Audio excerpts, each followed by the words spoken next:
देवहूति माता के यहां पर भगवान कपिल रूप में प्रकट हुए हैं। ब्रह्मा जी की छाया से एक पुत्र प्रकट हुए जिनका नाम हुआ कर्दम ऋषि। क्या नाम हुआ?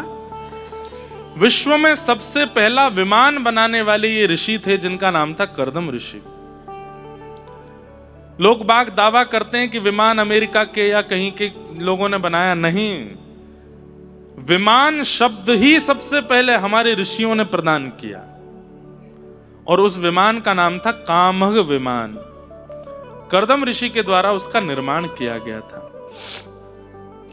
कर्दम ऋषि ने अनेक वर्षों तक तपस्या की और तपस्या के बाद जब ठाकुर जी उनसे प्रसन्न होकर के प्रकट हुए और बोले कि वरदान मांगो, क्या चाहिए, तो कर्दम ऋषि वरदान मांगते हैं। क्या मांग रहे हैं कि तथा सचाहम परिवोढु काम समान शीलाम ग्रह मेदुधेनुम उपेयवान मूलमशेष मूलम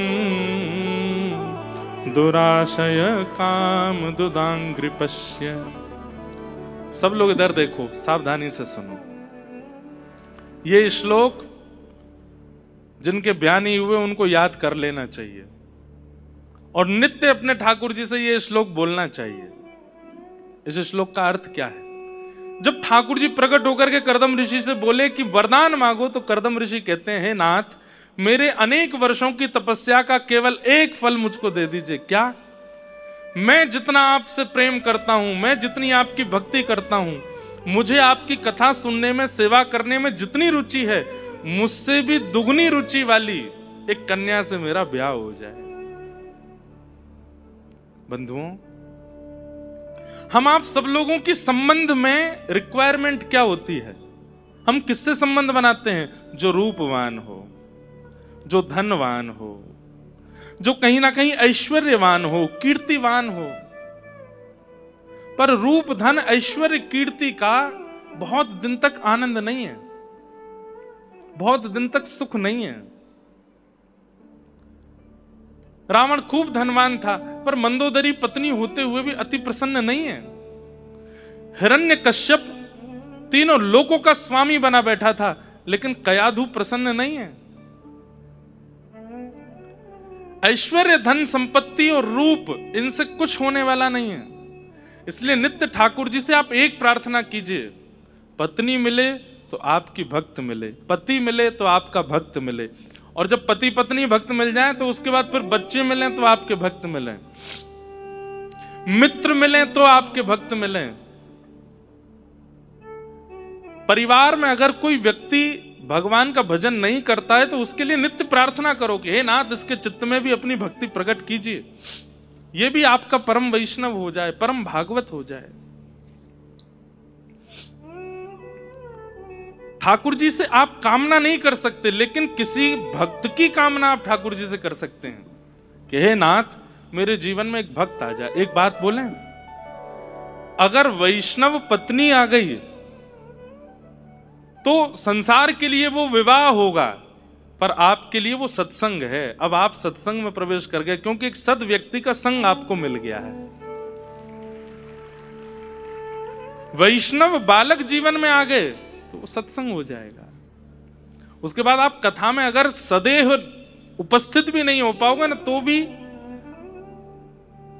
आपका भजन ही माना जाएगा। क्यों? जिसका संग आप कर रहे हैं वो परम वैष्णव है। इसलिए हमारी आपसे प्रार्थना है, ठाकुर जी से आप संबंध के रूप में एक वैष्णव की कामना करो। अच्छा, एक बात और सुन लीजिए। अब हमने इतनी ज्यादा विश्वास आपके चित्त में प्रकट कर दिया और कहीं आप में से किसी का ब्याह हुआ और संबंधी जो आया जीवन में वो वैष्णव नहीं आया, तो आप तो फिर मुझे याद करके गाली दोगे, महाराज जी कह के गए थे, हमने तो इतनी प्रार्थना की फिर भी जी आए सो आगे हो है, अब क्या करें। जरूरी नहीं है, आपने व्यक्ति नहीं मांगा, आपने सत्संग मांगा है। कई बार ऐसा होता है कि विपरीत व्यक्ति ही आकर के जीवन में सत्संग प्रकट करता है। उसके व्यवहार, उसके स्वभाव, उसकी ठोकरों से ही आप भक्ति मार्ग में आते हो। तो जरूरी नहीं है कि अनुकूल ही मिले, आप सत्संग मांगिए, अगर अनुकूल पति के आने से होगा तो अनुकूल दीजिए, प्रतिकूल के आने से हो तो प्रतिकूल दो। हम आपसे दूर ना रहें, बस जीवन ऐसा बना दीजिए जिससे आपका सामीप्य बना रहे ठाकुर जी, बस ये प्रयास कीजिए,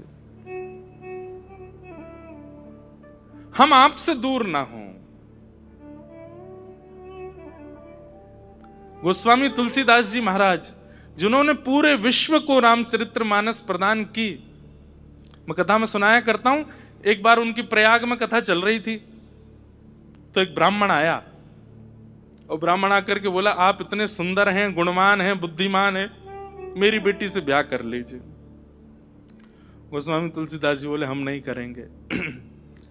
दूसरी कथा हुई तो ब्राह्मण उसमें भी पहुंच गए। अब तो वो ऐसा हो गया कि हर कथा में गोस्वामी जी के पास आ जाए, बोले मेरी बेटी से ब्याह कर लीजिए।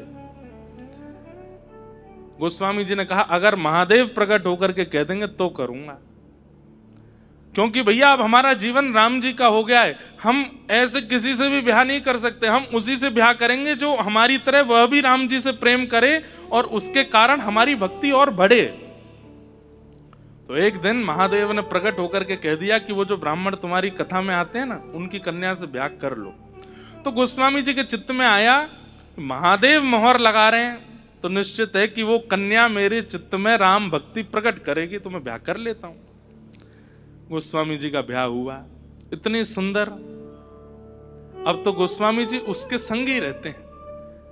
अब लोग बाग इसमें कई अपने अपने भाव जोड़ते हैं कि वो इतनी सुंदर थी, या गोस्वामी जी उससे प्रेम क्यों करते थे? प्रेम महादेव आज्ञा करके गए हैं, उससे ब्याह करो।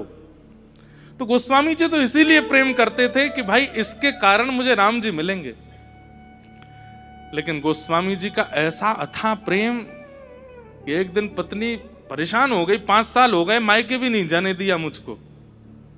अर्धरात्रि में सोता जान करके गोस्वामी जी को निकल गई अपने घर। गोस्वामी जी के जब नेत्र खुले तो भागे, ढूंढने कहां गए। नदी पार करने लगे, शव के ऊपर चढ़ के सर्प को रस्सी बना करके पहाड़ लांग गए। कितने कांटे लगे हैं, कितने वृक्षों से टकराए हैं, कोई पता नहीं है उसका। जब अपने ससुराल पहुंचे तो वहां देखा कि पत्नी अपने घर में है। तो उसके सामने जाकर के बोले, तुम मुझे छोड़ के क्यों चली आई? पत्नी ने कहा, दुर्गंध क्यों आ रही है आप में से? पता चला कि भाई ये तो शव को नाव बना करके, किसी मृतक व्यक्ति की लाश बहती हुई आ रही थी, उसको नाव बना के पार कर गए यमुना जी। सर्प को रस्सी बना करके पहाड़ लांग गए। आजकल की कन्या होती तो कहती, आप मुझसे कितना प्रेम करते, मेरे लिए किया इतना सब कुछ। लेकिन गोस्वामी जी की पत्नी बोली, इतना प्रेम यदि राम जी से किया होता, ये हाड़ मांस के पुतले के लिए आपने इतना कुछ कर दिया, अगर इतना कभी राघव जी के लिए किया होता तो आज राम जी आपको मिल गए होते। इतना त्याग, इतनी पीड़ा, इतनी व्याकुलता, इतनी तत्परता इस शरीर के लिए। आपसे एक रात नहीं रहा गया मेरे बगैर। ऐसी व्याकुलता अगर राघव जी के लिए हुई होती तो आज राम जी मिल गए होते आपको। उसी समय गोस्वामी जी के नेत्र बंद हो गए और पूछने लगे स्वयं से, ये सत्य ही तो कह रही है। राम जी के दर्शन के लिए मैंने शव को नाव बना करके कभी पार नहीं किया। कभी आपने सुना? आपने खूब सुना होगा कि कोई प्रेमी ने अपनी प्रियतमा के लिए नस काट ली। कभी सुना कि किसी ने राघव जी के लिए नस काटी हो? आपने सुना होगा कि किसी प्रेमी ने अपनी प्रियतमा के लिए वो पी लिया, विष पी लिया। कभी किसी प्रियतम ने राधा रमण जी के लिए पिया? हाँ पिया था, मीराबाई ने पिया था। आज कोई नहीं पीता, क्योंकि हमारा प्रेम ही नहीं है। दिखावा कर रहे हैं, कोरा नाटक। पीना मत, कहीं सोचने लगो कि लो महाराज जी भाग्यनगर से ही पहला कैंडिडेट आएगा, ऐसा नहीं। विचार की बात है। ऐसा प्रेम हमारा है नहीं। हम क्या करते हैं ठाकुर जी के लिए? 3 घंटा अगर सामने बैठ के सेवा कर लें तो उसको गाए बिना रहते नहीं हम, कि हम 3 घंटे बैठ। आप कभी अपने प्रियतम से या प्रियतमा से जो प्रेम प्रकट करते उसको गाते हैं? ठाकुर जी की सेवा क्यों गा देते हैं? क्योंकि वो प्रेम है ही नहीं। और पत्नी के कारण गोस्वामी जी उसी समय सब छोड़ करके तुलसीदास बन गए और मिले राघव जी उनको।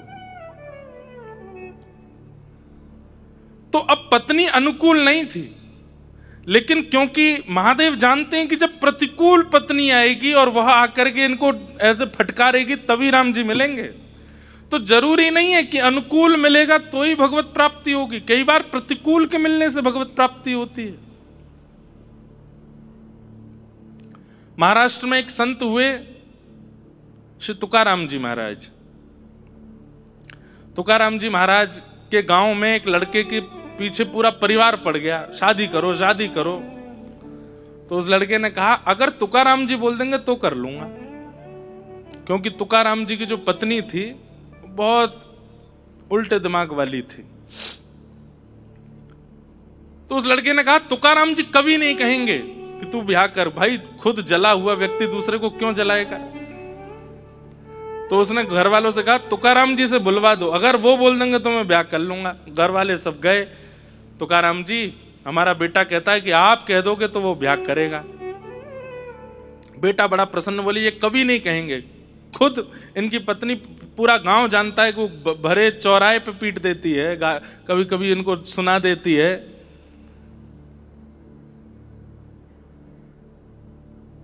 तुकाराम जी बोले कहाँ है बेटा? बोले वो खड़ा, इधर आओ। बोले जितना जल्दी हो सके ब्याह करो। उसने कहा महाराज आप कैसे कह सकते हैं, आप खुद इतना जूझ रहे हैं अपने जीवन में, ऐसी विपरीत पत्नी प्राप्त करने के बाद आप दूसरों को, ये तो आप अधर्म कर रहे हैं। कि मतलब कोई व्यक्ति निकल के गया मार्ग से तो उसको चाहिए कि मैंने जो दुविधाएं सहन करी मैं आने वाले यात्रियों को सावधान कर दूं कि भाई आगे का मार्ग खतरे से भरा है। लेकिन कई लोग होते हैं वो दुविधाएं सहन करने के बाद सोचते हैं कि मैंने सहन करी दूसरों को भी होनी चाहिए, तो दूसरों से क्या कहते बहुत बढ़िया रास्ता जाओ, और जब वो गिरने लगे पड़ने लगे बोले अब आया मजा, अकेला मैं पीड़ित नहीं हूं ये भी है।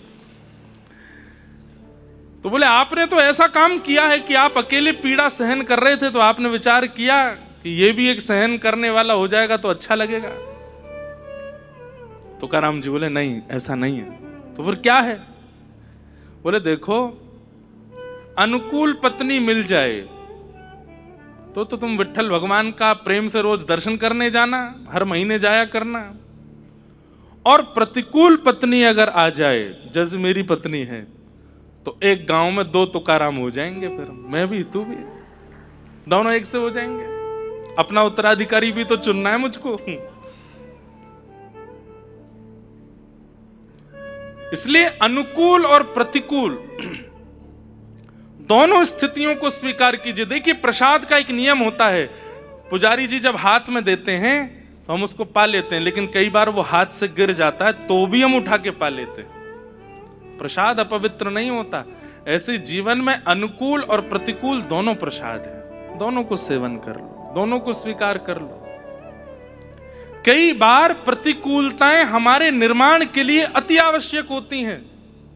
अगर वो प्रतिकूलता जीवन में नहीं आएगी तो हमारा निर्माण नहीं हो पाएगा। इसलिए तैयार रहिए, जो आवे जीवन में, अनुकूल हो प्रतिकूल हो, सबको स्वीकार करो। पर एक चीज का ध्यान रखना है, जो हरि विमुख है, जो हरि से दूर करने वाला है, बस उसका अति संग मत कीजिएगा। शरीर से भले ही आपको संग रहना पड़े, हृदय में उसको स्थान मत दीजिएगा, चाहे वो अपना ही पुत्र क्यों ना हो,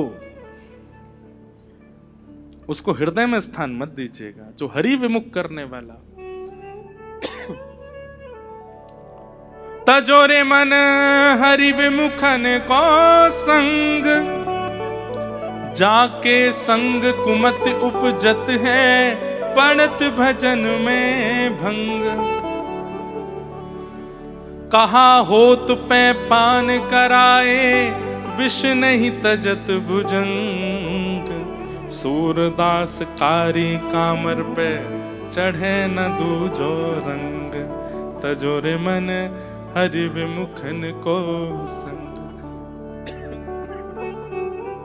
तो कर्दम ऋषि ने भगवान को प्रकट करके क्या मांगा?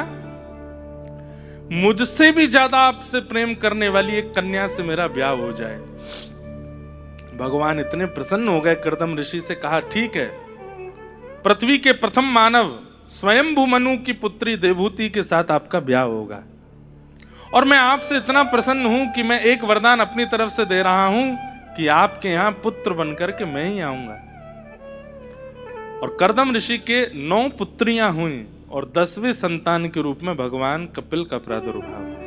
बोलो कपिल भगवान की जय। एक बात बोलें, वैसे तो ये मेरे मन का भाव है, अनेक भक्तों के चरित्र पढ़ने के बाद, भागवत जी की 10 वर्ष सेवा करने के बाद एक चीज समझ में आई, ठाकुर जी से कुछ मांगो चाहे मत मांगो, ठाकुर जी पूरा करें ना करें ये उनकी इच्छा है। पर जिस किसी ने भी ठाकुर जी को संतान रूप में मांगा है ना, ठाकुर जी किसी ना किसी रूप में आते जरूर है। कितनों को देखा मैंने। इसलिए पहले तो ब्याह से पहले पति अनुकूल मांग लीजिए, पत्नी अनुकूल मांग, पति पत्नी अगर विपरीत मिल जाए तो कम से कम संतान की कामना तो करो कि हे नाथ आप ही आइए, कोई संसारी जीव ना आवे, आप ही पधारो। और फिर ठाकुर जी आएंगे तो उसके लिए जैसी पवित्रता होनी चाहिए उसका मां निर्वहन करे।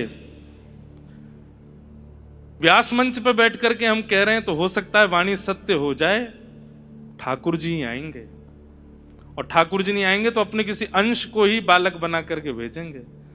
ठाकुर जी से अन्य किसी कामना को करोगे शायद पूरी ना हो, लेकिन संतान की कामना से अगर भगवत भाव मांगा जाए कि हे नाथ अब मैं गृहस्थ आश्रम में आ चुका हूं या आ चुकी हूं, संतान आप ही बन के आइएगा और किसी को नहीं। उसके लिए जो मेरा भजन, मेरा साधन, मेरी सेवा, मेरी कथा, मेरी परिक्रमा, अब सब केवल एक चीज के लिए कि आप पधारो। आप देखिएगा ठाकुर जी ही आएंगे, ठाकुर जी ही कृपा करेंगे। कितनों के लिए आए हैं ठाकुर जी। देवकी वसुदेव के यहां आए, कौशल्या दशरथ के यहां आए, नंद यशोदा के यहां आए, वृषभानु कीर्ति मैया के यहां आए। आप कहोगे तो द्वापर की बात, तो कलयुग में आ जाओ, जगन्नाथ मिश्र और सची मैया उनके यहां वही श्री कृष्ण चैतन्य महाप्रभु के रूप में आए। ठाकुर जी ही आए और आते ही हैं ठाकुर जी। तो इस कामना से अपना जीवन यापन किया जाए। आप कहोगे कि हमारे तो ब्याह भी हो गए, बालक भी हो गए, अब क्या करें? अब क्या करें? अब तो सब हो गया कोटा पूरा। कुछ नहीं, अब तो एक ही कामना करो कि हे नाथ हमारा काल आप ही बन के आइएगा, यमराज को मत भेजिएगा। ये मांग लो। भैंसा पे बैठ के यमराज नहीं आवे, या सिंहासन पर किसी दिव्य विमान पर बैठ के इंद्र भी नहीं आवे। इंद्र का मतलब क्या है? स्वर्ग जा रहे हैं। यम का मतलब क्या है? नर्क जा रहे हैं। तो बोले कौन आए? बोले गौ चारण करते हुए आप आना। यही कामना कर लो, अब तो सब हो ही चुका है, और क्या मांगोगे? लेकिन जिनके पास अभी भी अवसर है वो संपत्ति मत मांगो, ऐश्वर्य मत मांगो, कीर्ति मत मांगो, बाकी सब तो आप अपने कर्म से प्रकट कर सकते हो। संबंध के रूप में ठाकुर जी को मांगो, आप आओ।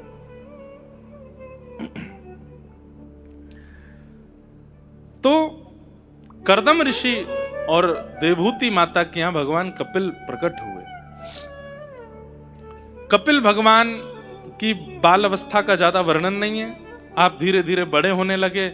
कर्दम ऋषि तो तपस्या के लिए वन में चले गए।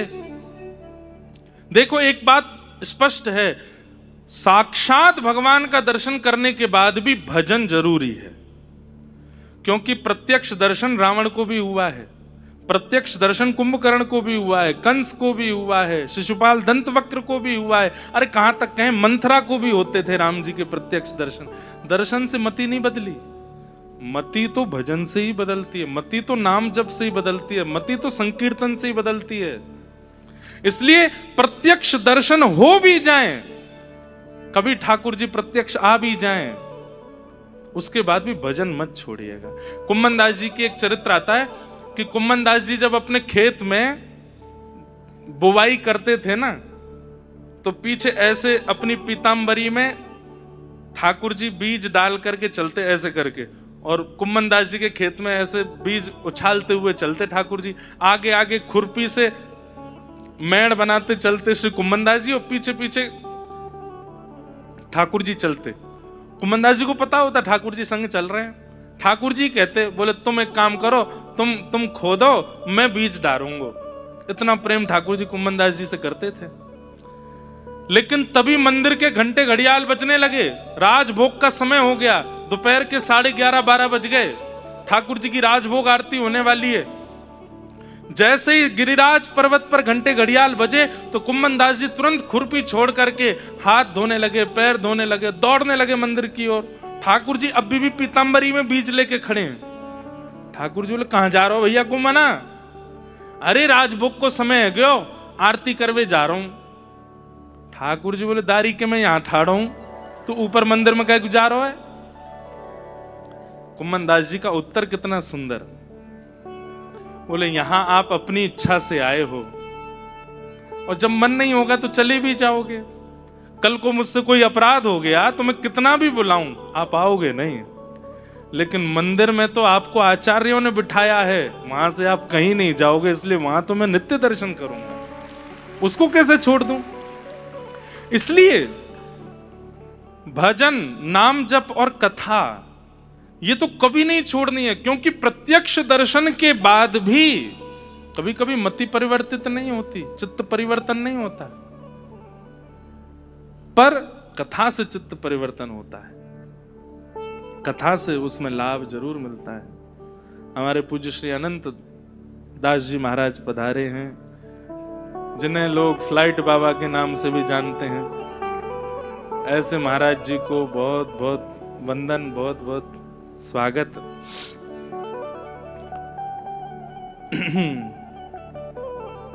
प्रसन्न चित्त रहते हैं महाराज जी हमारे, जब देखो हंसते ही रहते हैं। ऐसे महाराज जी से हम बस एक ही प्रसाद चाहते हैं, यही प्रसाद हमको भी दे दो कि हम भी प्रसन्न ही रहें, आनंद में रहें, बड़ी कृपा। तो हम क्या बता रहे थे कि प्रत्यक्ष ठाकुर जी के प्राप्त होने के बाद भी भजन नहीं छोड़ना है। भजन तो तब भी करना है, भजन का त्याग नहीं करना। और ये बात हमने कहां से सीखी? कपिल भगवान के अवतरण से।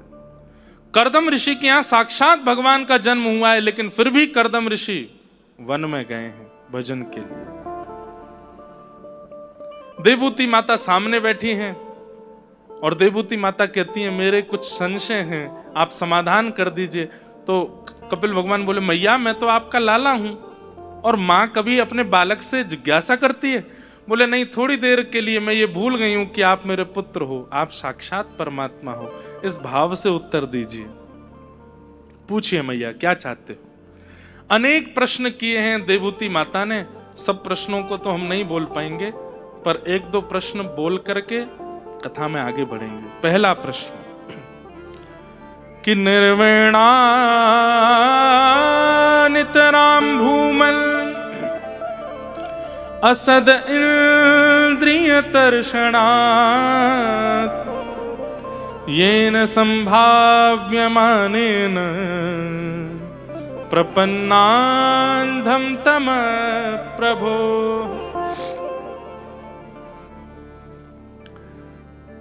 क्या प्रश्न है? सब लोग इधर देखो, ध्यान से सुनो। हे नाथ, हम अपनी इंद्रियों की इच्छा पूरी करते करते हार चुकी हैं, पर हमारी इच्छाएं पूरी नहीं होती। जीव को कितना भी खिला दो, जीव की इच्छा पूरी हो जाती है? नहीं होती। आज आपने कुछ खिलाया तो 2 दिन बाद फिर इच्छा प्रकट होती है। नेत्रों को कितना भी कुछ दिखा दो, पर इन नेत्रों की इच्छा कभी पूरी नहीं होती। त्वचा को कितना भी स्पर्श करा लो, पर यह त्वचा स्पर्श से कभी मुक्त नहीं होती। प्रश्न यह है कि इन इंद्रियों की इच्छा पूरी करने की वजह से हम पाप के भागी बनते जा रहे हैं। पाप क्या है? इंद्रिय इच्छा पूरी को ही पाप कहते हैं। अतीत में जब इंद्रियों की इच्छाएं प्रगाढ़ हो जाती हैं और उन इच्छाओं के आगे आप स्वयं को रोक नहीं पाते, उन इच्छाओं की पूर्ति में चले जाते हैं, वही तो फिर पाप बन जाता है।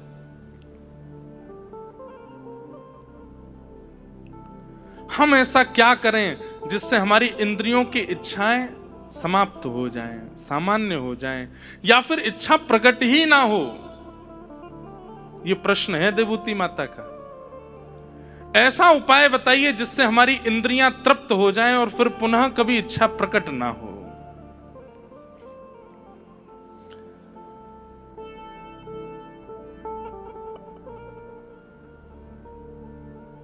कालो न याता वयमेव याता, भोगा न भुक्ता वयमेव भुक्ता, तपो न तप्ता वयमेव तप्ता।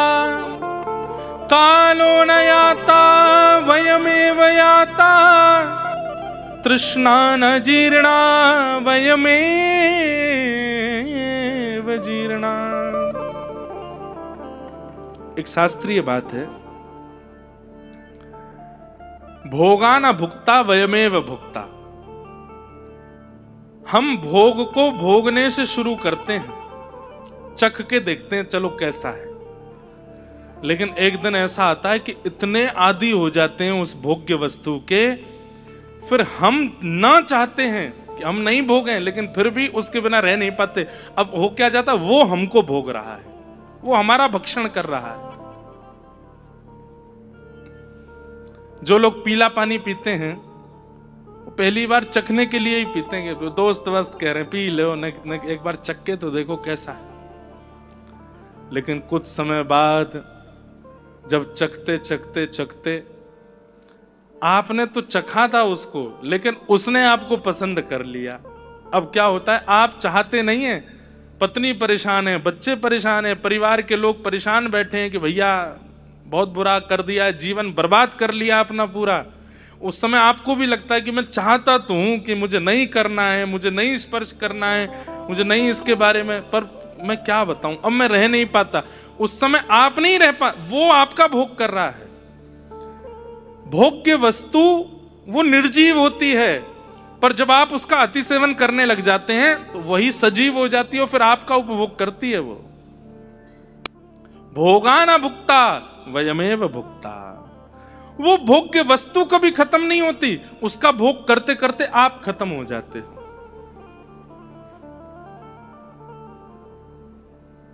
तीन इंच की सिगरेट और 3 मन की काया, बताओ कौन बलवान, कौन ज्यादा बलवान है?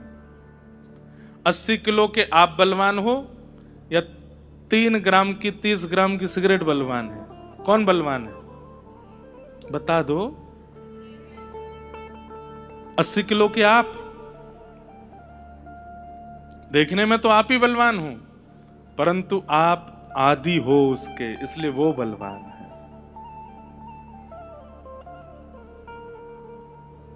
भोगा न भुक्ता वयमेव भुक्ता। दूसरा कहते हैं तपो न तप्ता वयमेव तप्ता। मैं तप करूंगा, तप करूंगा, तप करूंगा, तप करूंगा। अब मैं भजन करूंगा, कब करोगे? स्कूल पूरा हो जाएगा उसके बाद करूंगा, फिर कॉलेज पूरा हो जाएगा उसके बाद करूंगा, यूनिवर्सिटी हो जाएगी फिर करूंगा, ब्याह हो जाए फिर पति पत्नी दोनों करेंगे, एक बालक हो जाए फिर करेंगे, बालक का स्कूल हो जाए फिर करेंगे, बालक की सगाई हो जाए फिर करेंगे, अब बालक के बच्चे हो जाए फिर करेंगे। करते करते करते करते जब माला उठाने के लिए हाथ बढ़ता है, शमशान घाट कहता आ जाओ बेटा, तुमने तो किया नहीं, मैं ही तपाऊं तुमको। तपो न तपता वयमेव तपता। हम तप करेंगे कहते कहते कहते कहते एक दिन फिर हमको तपा दिया जाता है अग्नि में ही, किया नहीं। भोगा न भुक्ता वयमेव भुक्ता, तपो न तप्ता वयमेव तप्ता, तृष्णा न जीर्णा वयमेव जीर्णा।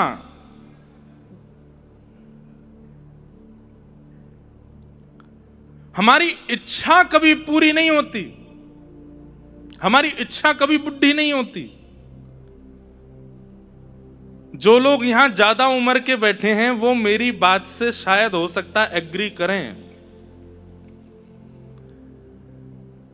20 साल की उम्र में जो इच्छाएं थीं, वो इच्छाएं पूरी करने की सामर्थ्य भी होती थी। आंखों में भी ताकत है, हाथ में भी ताकत है, पैरों में भी ताकत है, शरीर पूरा बलिष्ठ है, तो 21 साल में इच्छा प्रकट होते ही पूरी भी कर लेते थे। लेकिन 80 वर्ष की उम्र में इच्छाएं खत्म नहीं होती, इच्छाएं रहती हैं, पर उस समय शरीर में ताकत नहीं होती। जब छोटे छोटे बच्चे कचौड़ी खाते हैं तो अम्मा के मन में, दादी के मन में भी आती है कि मैं भी खाऊं, वो दांत ही नहीं है, कैसे खाऊं। जब बच्चे क्या लंबे लंबे वो खाते हैं ना, चिप्स खाते हैं या नटखट खाते हैं, उनकी क्रंची आवाज सुन के दादी दादा को भी मन करता है कि हम भी खाएं। कहां से खाएं? चलो ये तो खाने की बात, बच्चा जब दौड़ता है, इधर उधर कूदता है, तब उनका भी मन होता है, पर शरीर में है ही नहीं, ताकत ही नहीं। इच्छाएं कभी नहीं मरती हैं, अंतिम श्वास तक इच्छा रहती है चित्त में। और बल्कि एक बात और सुनिए, इच्छा हमसे कम से कम 15-16 साल छोटी है, और कह दें तो पहले तो कम से कम 21-22 साल छोटी होती थी। अब जैसे जैसे कलयुग आगे बढ़ता जा रहा है, इच्छा की आयु भी कम होती जा रही है। मतलब आज से लगभग 35-40 साल पहले इच्छा का जन्म होता था 20 साल की उम्र में। 20 साल तक बच्चे ऐसे ही घूमते थे, 20 साल के बाद फिर इच्छाएं प्रकट होती थी, मतलब इच्छा का जन्म होता था। तो इच्छा जो है हमसे 20 साल छोटी होती है। लेकिन आजकल आधुनिकताएं बढ़ गई, इंटरनेट आ गया, मोबाइल फोन आ गए, अब इच्छाएं भी जल्दी जन्म ले लेती हैं। तो 15 साल में, 12 साल में, 11 साल में, 10 साल में, अभी भी 8-9 साल के बाद ही इच्छा का जन्म होता है। घोर कलयुग आएगा ना, जन्म लेते ही इच्छा जन्म ले लेगी। बालक रो रहा है, मां खूब दूध पिलाएगी, नहीं पिएगा। क्यों नहीं दूध पी रहा है? बोलो फोन दो अभी। और उस समय बोल भी नहीं पाएगा तो उसको फोन दिखाना पड़ेगा, तब शांत हुआ करेगा। घनघोर कलयुग ऐसा आएगा।